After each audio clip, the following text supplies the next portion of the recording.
Genesisy toko 40. Ny nilazan'i Josefa ny nofon'izy roa lahy tandapany Farao.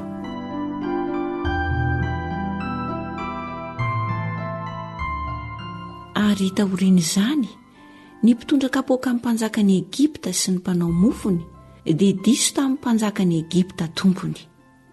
Ary tezitra indrindra tamin'ireo tandapany roa lahy ireo Farao dia tamin'ny lehiben'ny mpitondra kapoaka sy ny lehiben'ny mpanao mofo.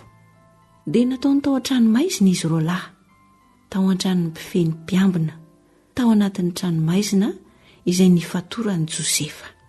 Ary Josefa no tendren'ny mpifeny mpiambina ho eo amin'izy roa lahy dia nanompo ireo izy ary nitoetra andro maromaro tao amin'ny tranomaizina izy roa lahy.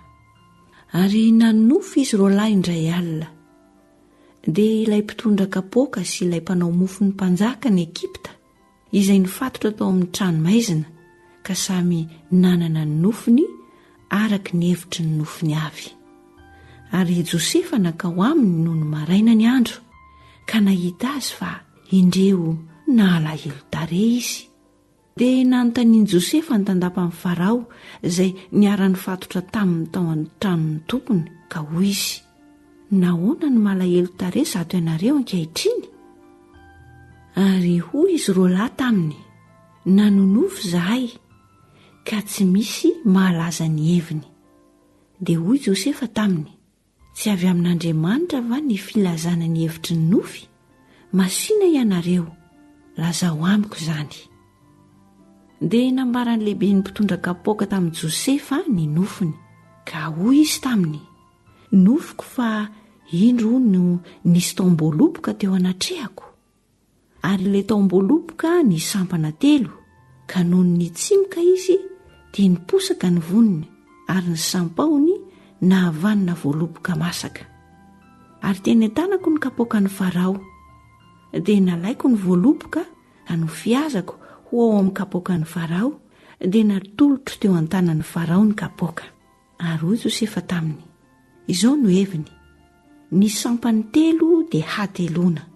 Atao anatin'ny hatelona dia asandratry Farao ianao ka hampodino ao amin'ilay nipetrahanao dia hanolotra ny kapoakan'ny Farao ho eo an-tanany ianao tahaka ilay fanao fahiny fony ianao mpitondra kapoakany. Fa mba tsarovy aho rehefa mahita soa ianao ka trarantitra ianao hianatra aho aho dia lazao amin'ny Farao aho ka avoay amin'ity trano ity. Fa nangalarina mihitsy avy tany amin'ny tanin'ny Hebreo aho ary aty koa tsy mba nanao izay tokony ho nanaovany aho eto amin'ity lavaka ity aho. Ary rehefa hitan'ny lehiben'ny mpanao mofo fa tsara ny filazana ny hevitry ny nofy dia hoy izy tamin'i Josefa: izaho koa nanofy ka indro niloloha karaba 3 feno mofo fotsy aho. Ary teo anatin'ny karaba ambony indrindra dia nisy ny fihinanan'ny Farao samy hafa karazana rehetra fanaon'ny mpanao mofo. Ary nohaniny vorona teo anatin'ny karaba ilay nololoaviko izany. Dia namaly Josefa ka nanao hoe: izao kosa no heviny, ny karaba 3 dia hatelona. Ato anatin'ny hatelona dia asandratry Farao afaka aminao ny lohanao ka ahantony amin'ny hazo ianao dia hohaniny vorona ny nofonao. Ary tamin'ny andro 13 izay niherenan'ny taona nahaterahan'ny Farao dia nanao fanasana ho amin'ny mpanompony rehetra izy. Dia nasandrany ny lohan'ny lehibe an'ny mpitondra kapoaka sy ny lohan'ny lehiben'ny mpanao mofo teo amin'ny mpanompony. Ary ny lehiben'ny mpitondra kapoaka dia nampodiny tamin'ny fitondrany kapoaka indray ka dia nanolotra ny kapoaka ho eo an-tanan'ny Farao izy. Fa ny lehiben'ny mpanao mofo kosa dia nahantony arak'izay efa nolazain'i Josefa tamin'izy roa lahy avy. Kanjo tsy mba nahatsiaro an'i Josefa ilay lehiben'ny mpitondra kapoaka fa nanadino azy.